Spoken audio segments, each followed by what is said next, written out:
Congratulations on the film. It absolutely leapt off the screen at me. And considering I was watching it on my laptop as well, that's really saying something. Well, I wondered so what much. inspired the film and the character. Was there a story or something in your own experience that inspired it?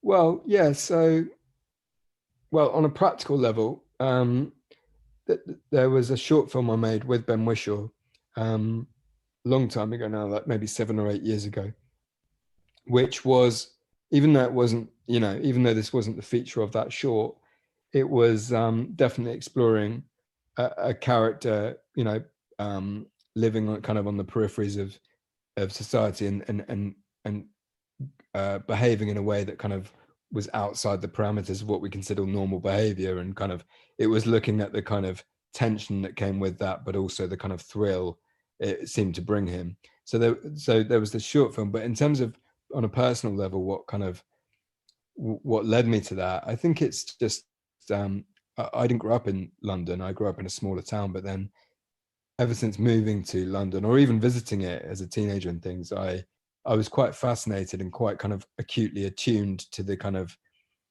flow and like pulse of a sort of place this big. And I always found it quite fascinating how a city like London seems to kind of exist as millions of different individuals, but also as this one organism, and how it kind of seems to have this mood and energy which kind of shifts on a day-to-day basis.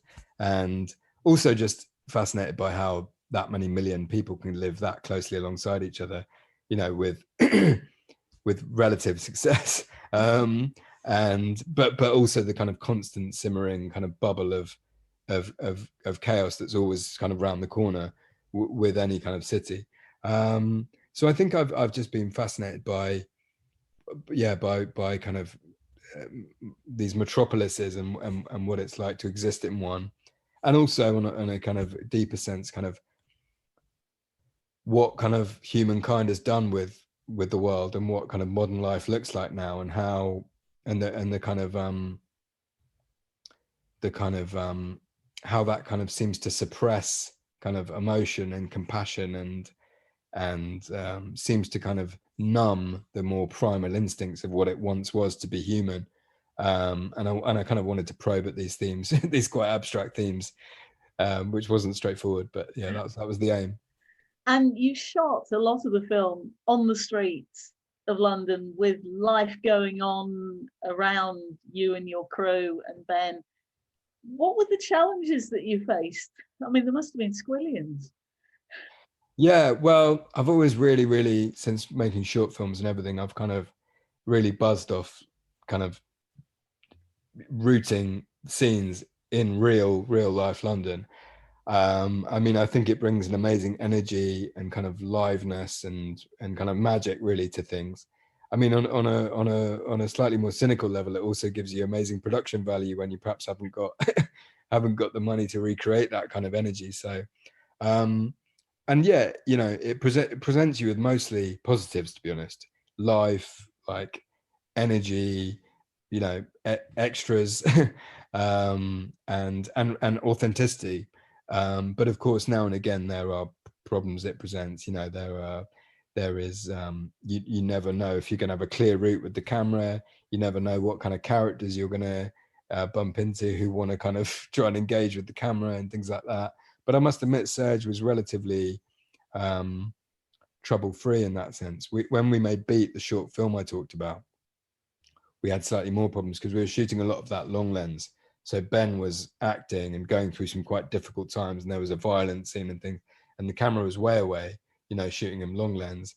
And we were shooting in quite a kind of hectic part of London, and there were people trying to get involved with the fight and help him out and fight this other character, and we had to kind of cut and rush in. And so I think there's definitely the challenges it presents, but mainly I think it's a brilliant thing to be able to kind of root it in reality like that. And there's those Indian dancers towards the end who bring this sort of sense of peace, really, with their music and their serene expressions. Were they actually in the script, or were they more of a happy coincidence? No, they were in the script. That would have been really good fortune, but yeah, you never know. It's in London, anything could happen. But that was something with scripted, yeah, it was trying to bring this kind of transcendent, kind of almost spiritual kind of feeling to where Joseph ends up. And yeah, that's what I wanted to achieve, really.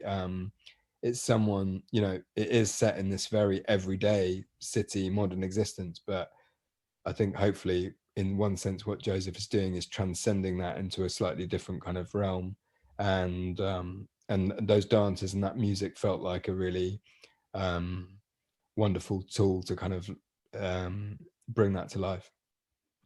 And the film's been compared with Joker, but also I think there are similarities with the likes of Falling Down, possibly Network as well. I mean, how similar do you think your film is to them, or indeed were they something of an inspiration for you? Well, actually, it's funny and refreshing to you say Network. I mean, I absolutely love Sidney Lumet. He's kind of the ultimate, and I don't think anyone's said that before. So thank you. That's very flattering. I think, you know what, loosely that probably was an inspiration, and I say loosely just because, like I say, I love his films. Dog Day Afternoon, Network. They're some of my real favorites. Falling Down was definitely couldn't help but be a part of the conversation and development. But I can't, and I think it's, you know, an incredible film in its own right. But I can't say it was an inspiration. It was, it's a really interesting film. But I think what I was trying to bring to Surge, which isn't really a priority in Falling Down, was a kind of compassion and humanity that perhaps Michael Douglas is not really concerned with. And not even yearning for. Well, actually, depends how kind of deeply you probe that. Maybe he is, but it was also a journey being kind of fueled by rage.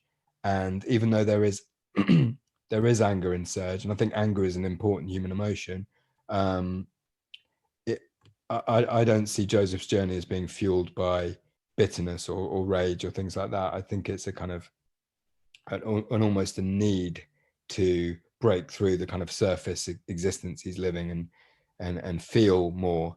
But I feel it's more a personal journey he's going on than a kind of vendetta against the world. That's how I see it anyway. Joker was an interesting one. You know, it was kind of was very surprising to me that was being talked about, sometimes positively, sometimes negatively.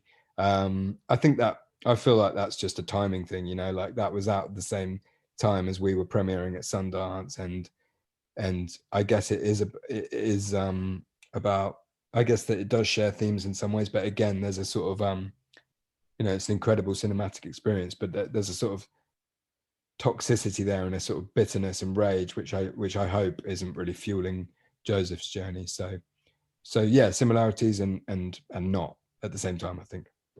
Talking about cinematic experiences, how does it feel to know that people will be able to see this in cinemas as well as on the small screen now?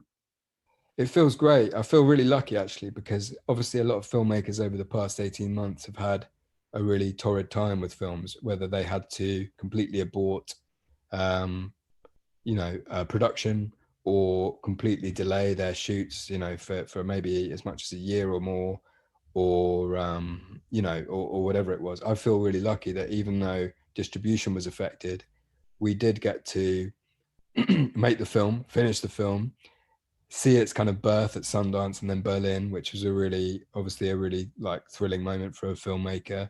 And obviously, no, everyone would rather do that in person than virtually. So I feel really lucky about that.